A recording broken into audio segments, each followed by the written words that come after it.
আসসালামু আলাইকুম বন্ধুরা। যখন আমার বাসায় শর্টকাটে আমি কিছু রান্না করতে চাই, হাতে সময় থাকে না বা হাতের কাছে যা পাই চট জলদি বাচ্চাদের নাস্তা বা বিকেলের নাস্তায় সন্ধ্যার খাবারে, তখন আমি চটপট এই ধরনের রেসিপি তৈরি করি। তো আজকে রেসিপিটি আপনাদের সাথে শেয়ার করব। প্রথমে আমি তেলের মধ্যে এরকম ছোট ছোট কিউব করে কাটা আলুগুলো তেল গরম হলে তেলের মধ্যে দিয়ে দিই। গরম তেলের মধ্যে আমি আলুগুলোকে একদম ডিপ ফ্রাই করব। মানে আমরা যেরকম এটাকে কি বলে, ফ্রেঞ্চ ফ্রাই যেরকম হয়, ঠিক ওই পর্যায়টা পর্যন্ত আমরা তেলের উপরে আলুগুলোকে ভেজে নেব। দিয়ে দিব 1 চামচ, আরও 1 চামচের অর্ধেক লবণ, সামান্য একটু হলুদের গুঁড়ি।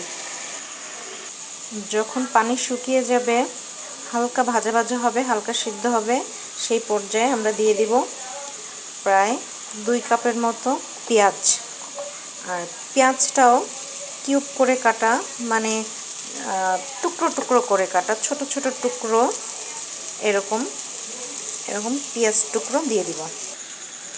যখন পেঁয়াজটাও সেদ্ধ হয়ে যাবে, তখন আমরা এর মধ্যে দিয়ে দিব 4টি ডিম। দিয়ে ভালোভাবে এটাকে মিক্সড করতে হবে, খুব ভালো করে নাড়তে হবে এবং ডিমটা একদম ভাজা ভাজা না হওয়া পর্যন্ত এটা নাড়তে থাকতে হবে।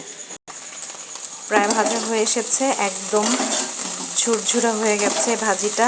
এই পর্যায়ে আমরা দিয়ে দিব ভাত। ব্যাস তৈরি হয়ে গেল ঝটপট ভাত ভাজা বা ফ্রাইড রাইস আমার স্টাইলে।